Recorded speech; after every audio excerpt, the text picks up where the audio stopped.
Shmai, Steff Rhys yw'n enw I, a fi sy'n sgwennu'r gan Why Should We Not Sing, pam dylen ni ddim canu, fel rhan o'r prosiect arbennig yma gan Llyfrgell Genedlaethol.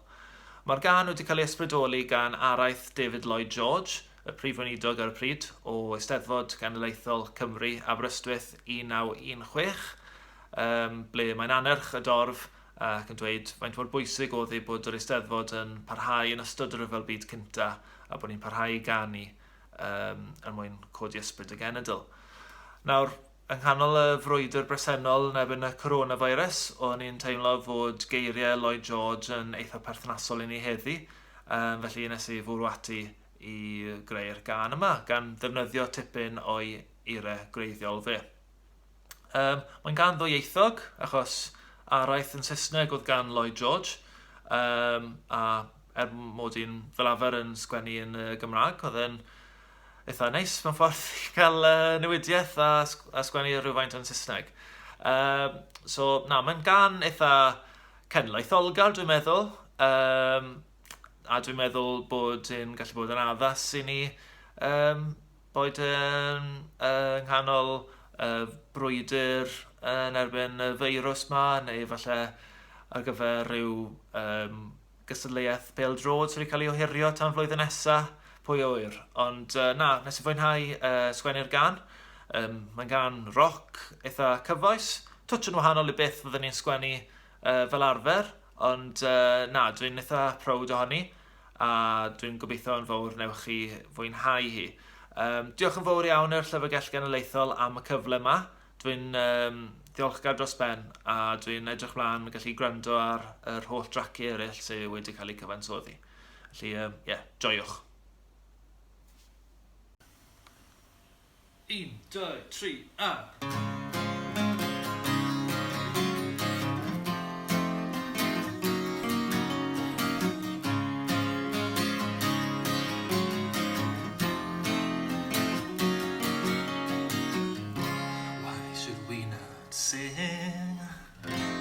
Let our voices ring in peace or war. Let us form a choir by the door.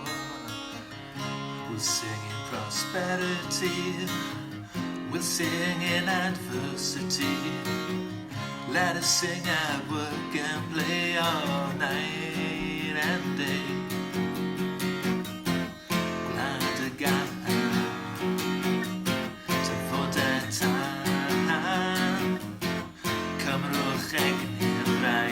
Sefydlu Lyfrgell a chanu, pam dylen ni ddim, pam dylen ni ddim. Pam dylen ni ddim canu a chanu Cymru. Pam dylen ni ddim, pam dylen ni ddim. Pam dylen ni ddim, pam dylen ni ddim.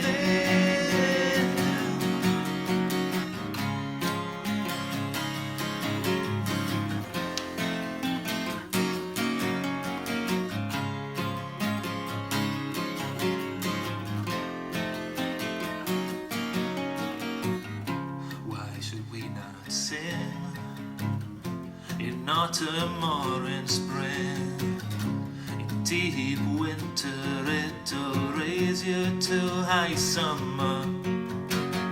Let us sing on every street, let us move and tap our feet.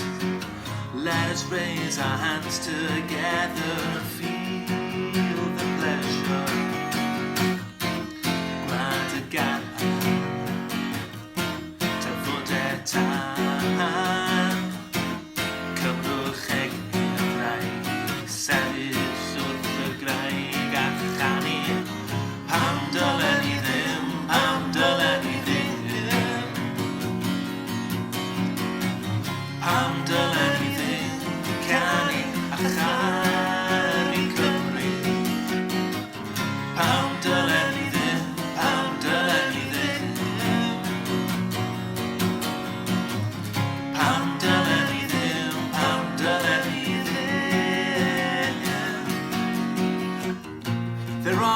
nightingales this side of the Severn.